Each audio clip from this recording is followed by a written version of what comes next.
سنفرغ لكم أيها الثقلان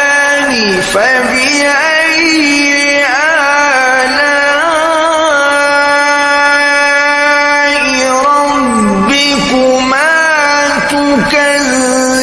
تكذبان يا معشر الجن